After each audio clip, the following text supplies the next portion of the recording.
If you enjoy our content and think this is important material, the best compliment you can pay is by sharing this with your friends and family. This helps us out a lot. Also, if you enjoyed today's program, please like, comment, share, and subscribe to this podcast. We would love to hear from you.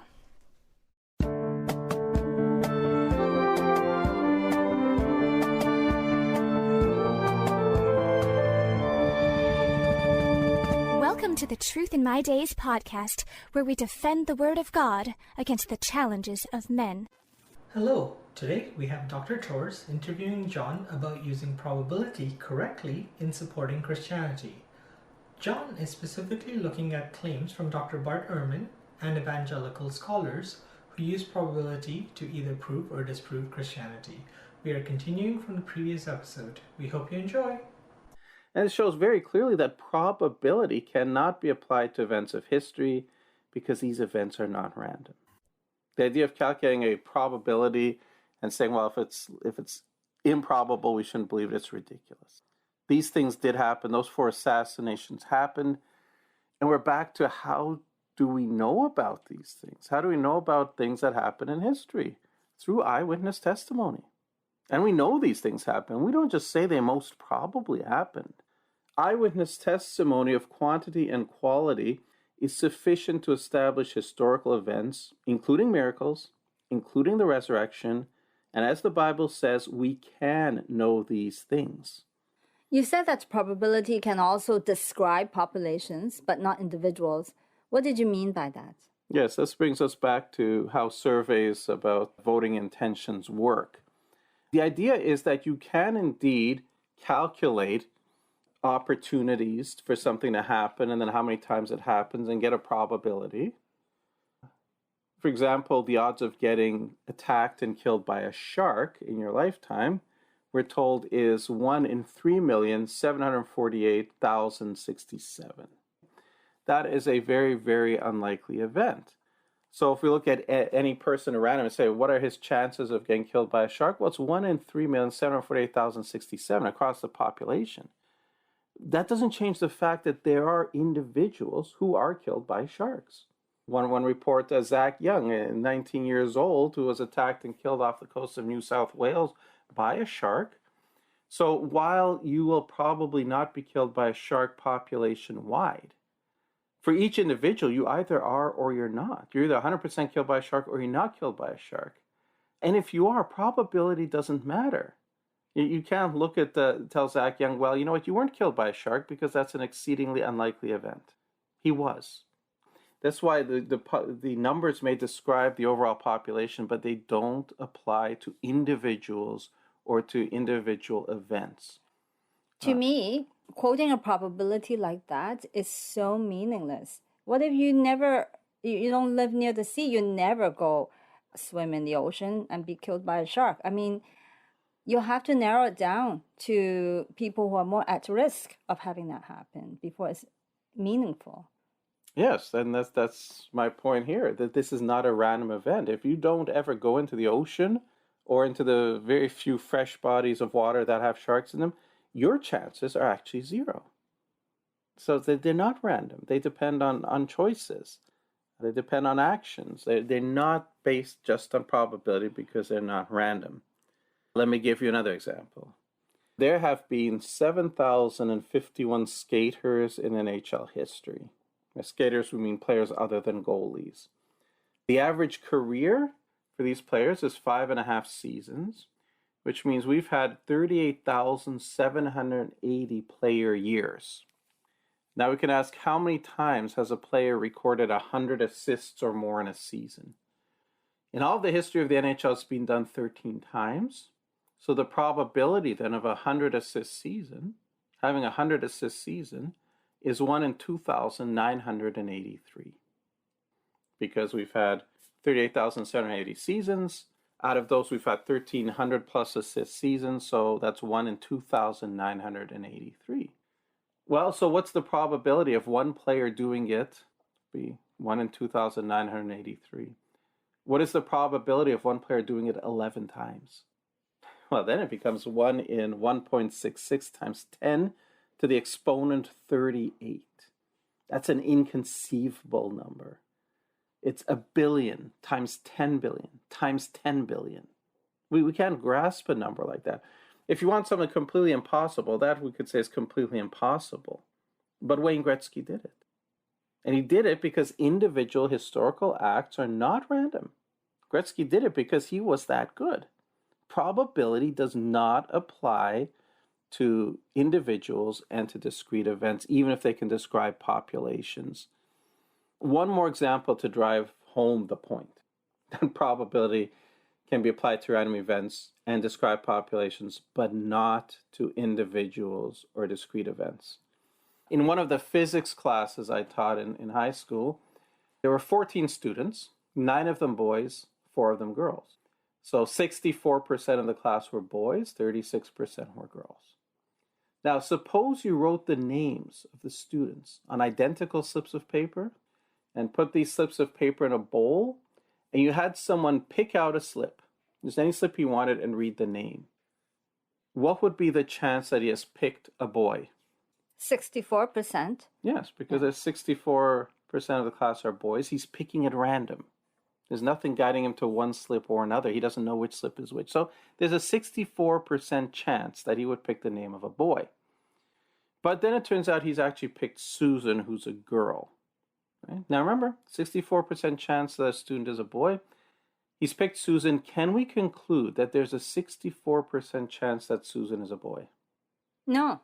Of course not. Could we conclude that she's 36% girl and 64% boy? No. Of course not. Each individual is either 100% boy or 100% girl. The probability of 64% boys, 36% girls describes only the population. It cannot be applied to individuals and to discrete events.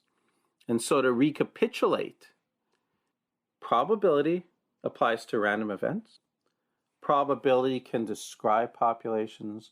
Probability cannot be applied to one individual or any one event from the past. Now, let's apply these facts to David Hume's influential arguments.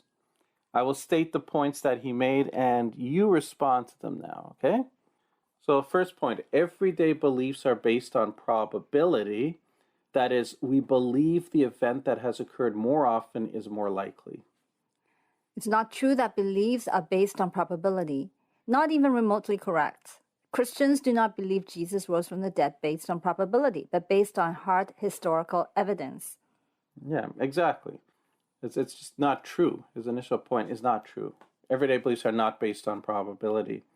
Now, second point, therefore, a miracle should not be believed if the probability that it did not happen is greater than the probability that it did happen.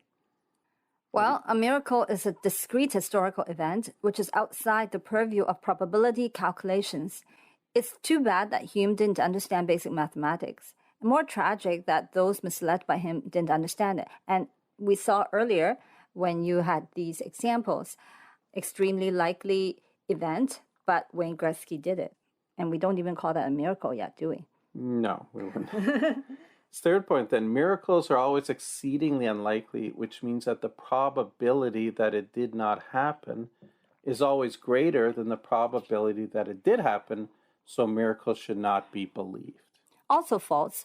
First, as we've seen, miracles are not subject to probability analysis. Otherwise, let's see Hume calculate, using actual numbers, the probability of miracles. Second, as we've seen, all sorts of historical events, maybe even most of them, are actually very improbable, yet they happened. Now let's listen to Armin's conclusion again and tell me what's wrong with it. This is the start of the recording from the YouTube video. Historians can only establish on the basis of surviving evidence what probably happened in the past, and by definition, miracles are the least probable occurrence, or else they're not a miracle. This creates the dilemma for the historian and is the reason why historians cannot prove Jesus was raised from the dead. Historians, by their very nature, establish what most probably happened in the past, but a miracle, by its definition, is the least probable occurrence in the past.